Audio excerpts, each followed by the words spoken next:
Sa probinsya ng Capiz, may isang baryo na kilala sa tahimik nitong pamumuhay. Ang baryong ito, na tawagin natin sa pangalang San Isidro, ay isang lugar kung saan halos magkakakilala ang lahat. Masigla ang samahan ng mga residente. Nagtutulungan sila sa anihan, handaan, at pagbabantay sa kapayapaan ng lugar. Ngunit isang gabi, ang baryo ay binalot ng takot nang kumalat ang balitang may aswang na dumadalaw sa kanilang paligid. Si Aling Marta, isang matandang babae na nakatira sa pinakadulong bahagi ng baryo, ang agad na napagbintangan. Tahimik siya at bihirang makihalubilo sa kanyang mga kapitbahay, at dahil dito, naging sentro siya ng tsismis ng mga taga-baryo. Bakit kaya lagi siyang may dalang bote ng langis? Tanong ng ilang kababaihan. At lagi siyang nakikita sa gabi. Minsan may dala pang mga dahon na hindi naman pangkaraniwan. Bagaman walang katibayan, mabilis kumalat ang tsismis at tila lumalalim ang hinala ng mga tao. Isa sa mga pinakamatinding saksi ay si Mang Tomas, isang mangingisda. Isang gabing walang buwan, habang siya ay pauwi mula sa panghuhuli ng isda, naramdaman niyang may sumusunod sa kanya sa kalsadang madilim. Sa bawat hakbang niya, tila may sumasabay sa kanyang paggalaw. Nang siya ay lumingon, wala naman siyang makita, pero tumitindig na ang kanyang mga balahibo. Lalo pa at tahimik ang kapaligiran, at walang marinig na anumang ingay, kabilugan ng buwan noon. Nagpatuloy na lang siya sa paglalakad dahil baka guni-guni lang niya ang lahat, pero ang pakiramdam niya ay hindi mawala, na para bang may nakatingin sa kanya mula sa kung saan. Nakarinig siya ng huni, na para bang isang ibon kaya agad siyang tumingala sa langit. Subalit wala siyang nakita. Humuni ulit iyon at sa pagkakataon na ito ay may narinig siyang langit-hangit ng isang bagay na para bang pinupunit, parang mga kawaya na ihinahangin. Muli ay tumingala si Tomas at isang puno ay nakita niya ang isang malaking ibon na tila hindi pangkaraniwan.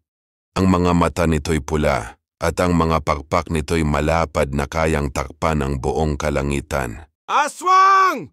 Nagmamadaling tumakbo si Mang Tomas pauwi at ibinalita ang nakita sa kanyang asawang si Aling Nita. Hingal na hingal ang mangingisda nang makauwi. Takot na takot dahil sa tanan ng kanyang buhay, ay ngayon lang siya nakakita ng ganoon kalaking paniki. Hindi iyon paniki, nasisiguro niya.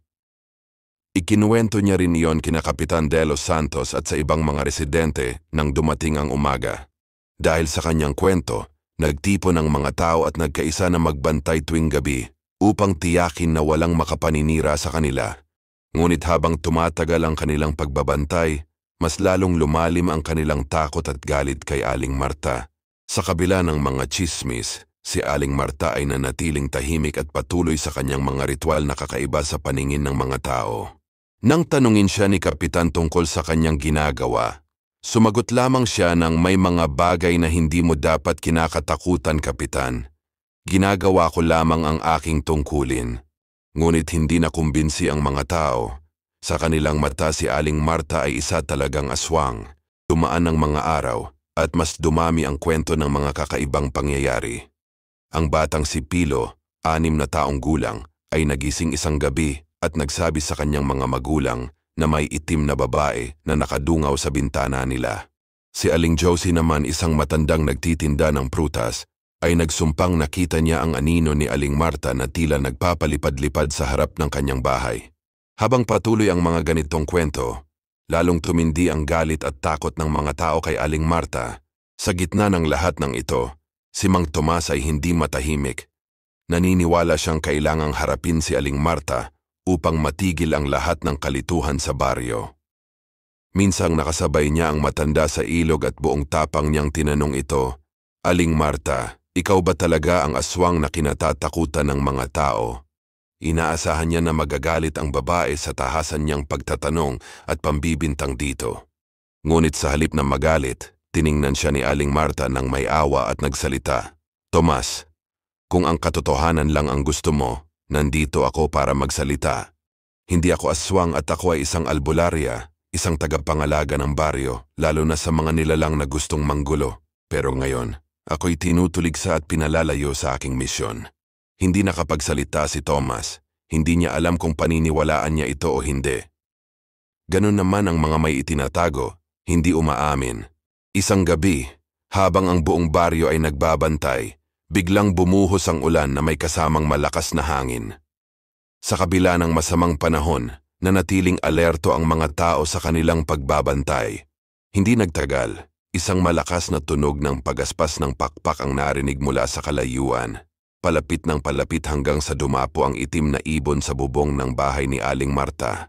Mula sa ibaba tanaw ng mga residente ang nakakatakot nitong anyo. Ang matatalim na mata, ang malaking katawan, at ang mga matang parang puno ng galit. Nababalot ng takot at galit, nagtipon ang mga tao sa labas ng bahay ni Aling Marta.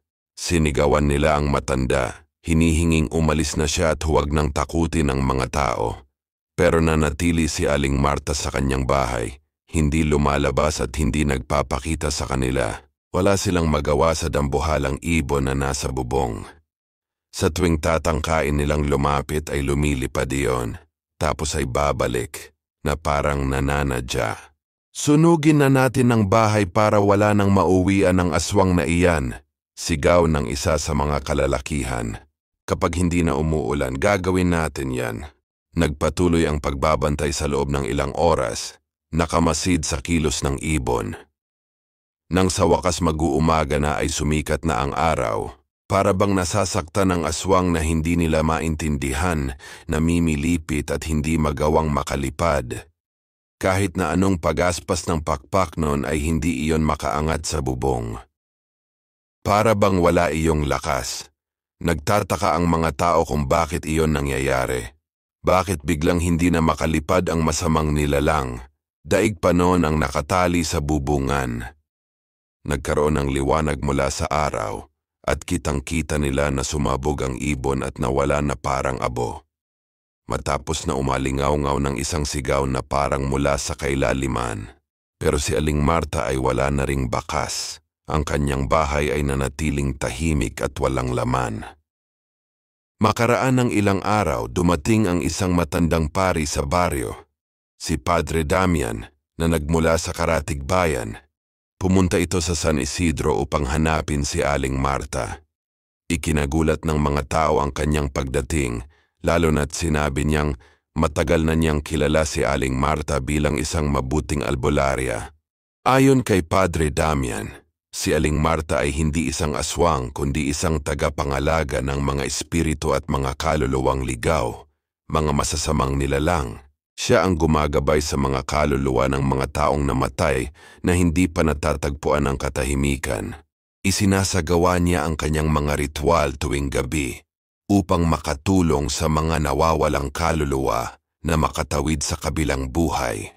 Ang itim na ibon na inyong nakita, sabi ng pari, ay isang demonyong espiritu na nais itaboy si Aling Marta upang hindi na niya magampanan ang kanyang tungkulin. Ayon sa pari, hindi sila naniwala kay Aling Marta pero kay Padre Damian ay buo ang paniniwala nila. Dito lamang naunawaan ng mga taga-baryo ang tunay na layunin ni Aling Marta sa kanilang tahimik na lugar. Napagtanto nilang mali ang kanilang mga akusasyon at paghatol sa kanya. Simula noon, unti-unting nagbalik ang kapayapaan sa baryo ng San Isidro. Ang dating tahimik at madasaling matanda ay naglingkod pala bilang protektor ng kanilang baryo laban sa masamang espiritu. Nagdesisyon ang buong baryo na sama-samang manalangin para sa katahimikan ni Aling Marta at nag-alay sila ng kandila sa labas ng kanyang bahay bilang paggalang sa kanya. Simula noon, unti-unting nagbalik ang kapayapaan sa baryo ng San Isidro. Hindi na muling nagpakita ang itim na ibon at ang bawat isa sa baryo ay nagkaroon ng bagong pananaw tungkol sa kababalaghan at sa mga hindi maipaliwanag na mga pangyayari. Mula sa araw na iyon, tuwing sasapit ang gabi, ang mga tao ay nananatiling may daladalang dasal sa kanilang puso para kay Aling Marta, ang albularya ng baryo na minsan nilang napagbintangan bilang aswang. Sa kanilang isipan, Hindi na siya ang aswang na minsang kinatakutan kundi ang isang matapang at mapagmahal na espiritong nagpatuloy ng kanyang misyon upang tiyakin na ligtas ang bawat isa sa baryo. Sa kabila ng pagkawala ni Aling Marta, dama nila ang kanyang presensya sa bawat simoy ng hangin, sa bawat kandilang sinisindihan, at sa bawat gabing dumaraan ng payapa at walang takot. Mula noon, naging kwento si Aling Marta sa bawat henerasyon ng San Isidro, hindi bilang isang aswang kundi bilang isang bayani na tahimik na nagbantay at nag-alaga sa kanilang bayang tahimik. Ang pagkawala ni Aling Marta ay sadya raw na nangyayari kapag tapos na ang misyon.